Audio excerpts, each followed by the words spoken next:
Alright, so we are starting on the prep and paint stage of 3D printed Bloodborne saw blade. Here's a piece that is ready to be sanded right here. I can't remember which piece this is. We'll be going over it with 150 and then a 220. And I will show you how it snaps together with all of the pegs like this one. And then we'll be gluing it all together. And then plastic welding and then a little bit of sanding again. And then some filler primer, and then paint. So, let's start sanding. So, let's start off with some 150 and move on to 220. Now, I should say beforehand, I don't want to get perfect sanding. I want this blade in the end to look rough, and it will save me a lot of time, honestly, if I don't perfect sand unless I have to do it in paint-wise. So, we are going to do a rough sanding.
Alright, about 20 minutes later, I've got all the 150 and 220 done, and I'm happy with it. I do like the aged look it gets of this.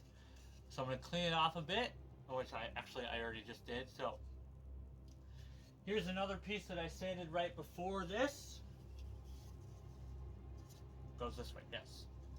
So the pegs go in right here. You kind of got to put them in forcefully. Then there's peg holes on this side and this side for connecting all the rest. You can clearly see how I'm roughing up the edges for the points. I like that a lot. I like that look. I'm really gonna like this look. The aged look. It's like the beat up look. Alright, so moving on to the gluing part. Pretty simple. I use Gorilla Glue Super Glue Precise Gel Glue.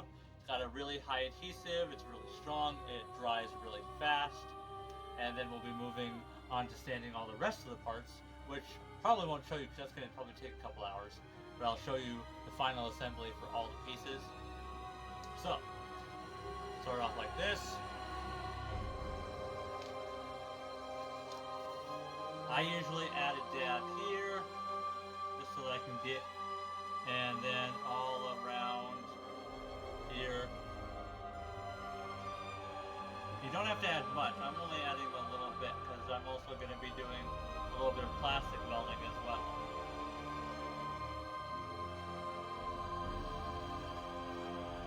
That should be good. Make sure I put the cap back on right away so I can save all of this.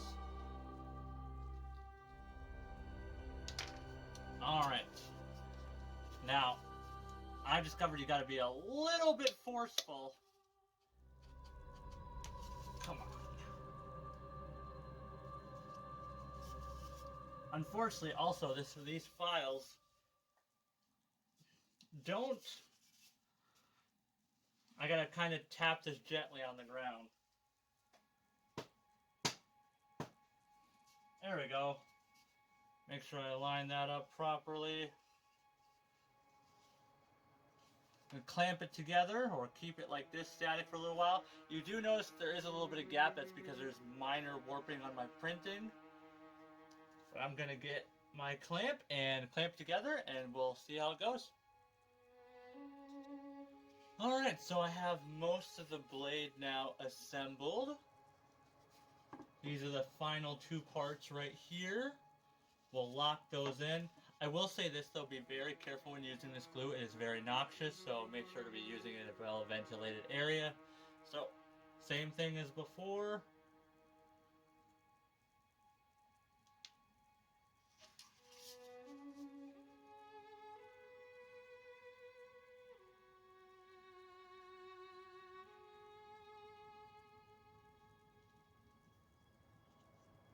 Woo! Whoops. Better be careful of that. And it sticks to the skin like no one's business, I'll tell you that. Alright.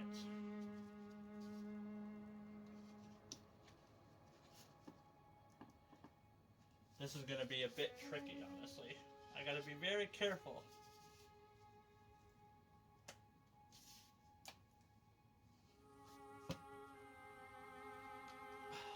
Jeez. Alright, 1 second. Alright, so the blade is fully assembled. I'll give you a quick view of it.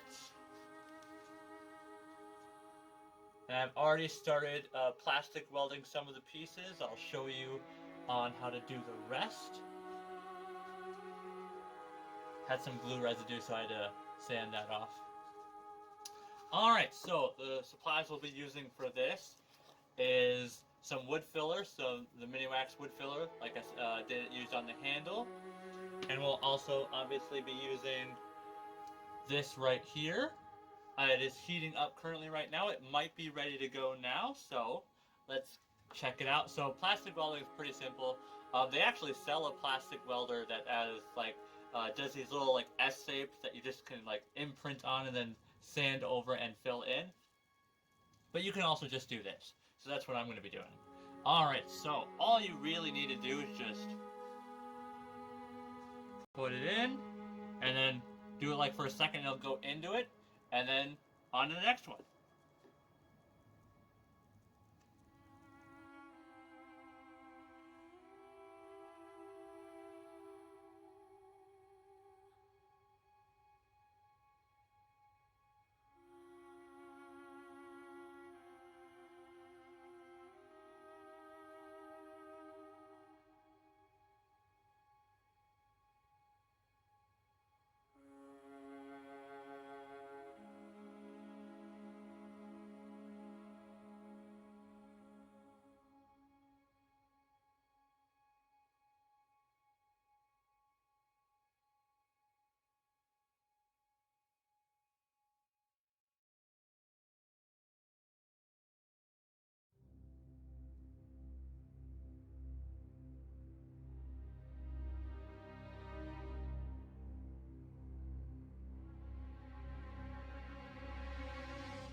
is fully done, fully dried up, fully sanded down again with some 220 to smooth out the filler.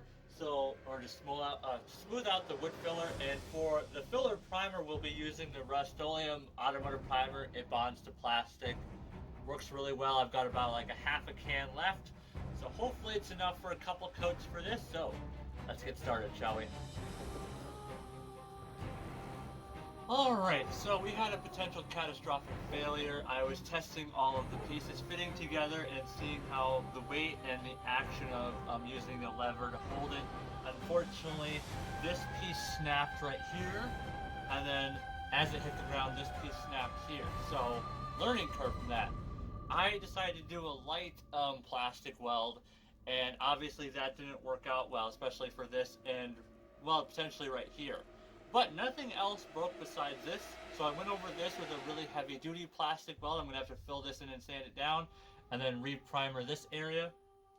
This area, instead of doing the plastic peg that you 3D print, I replaced it with a wooden dowel that fit in there, and then overhauled the plastic welding here, and I've tested it since then, and it works really well. So you're seeing this as I'm building the blade part, but the people that will be seeing it be building the handle won't see this. So added detail right there, although I will probably mention it in that video. So it works really well.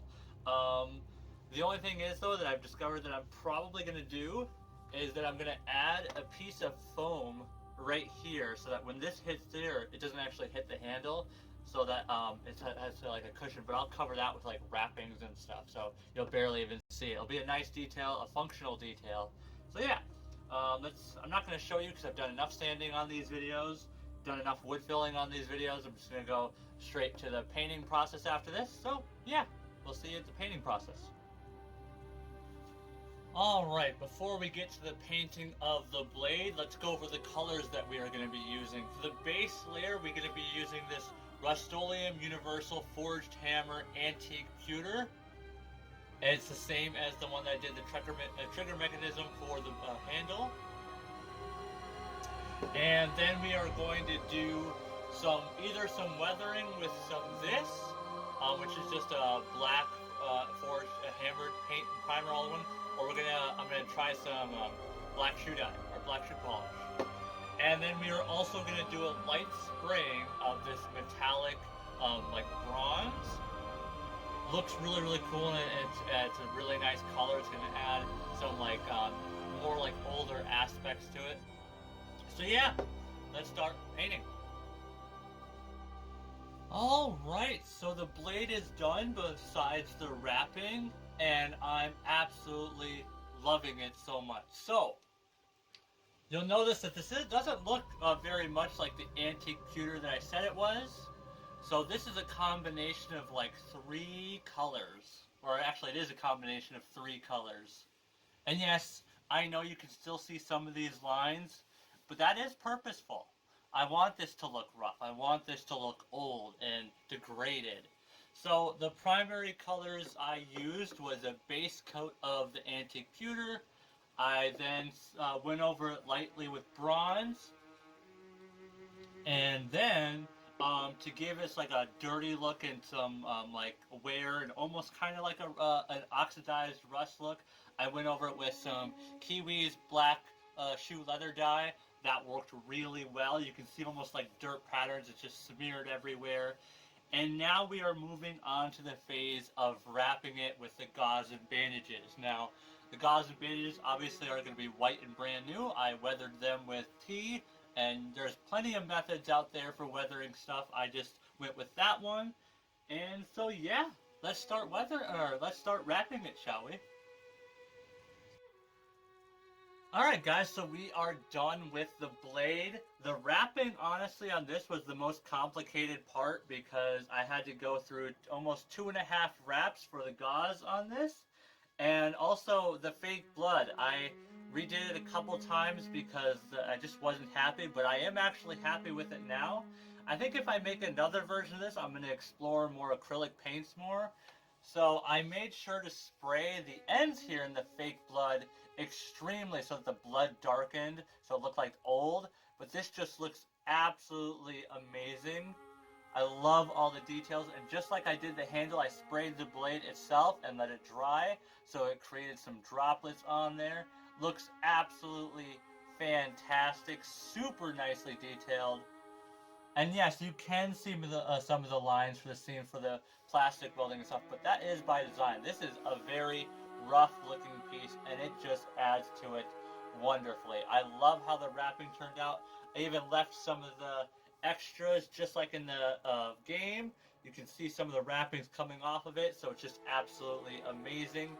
And I will definitely be showing you this all together after the close-ups for this just by itself. Just looks absolutely amazing. Super cool. So, let's get it attaching it to the handle itself.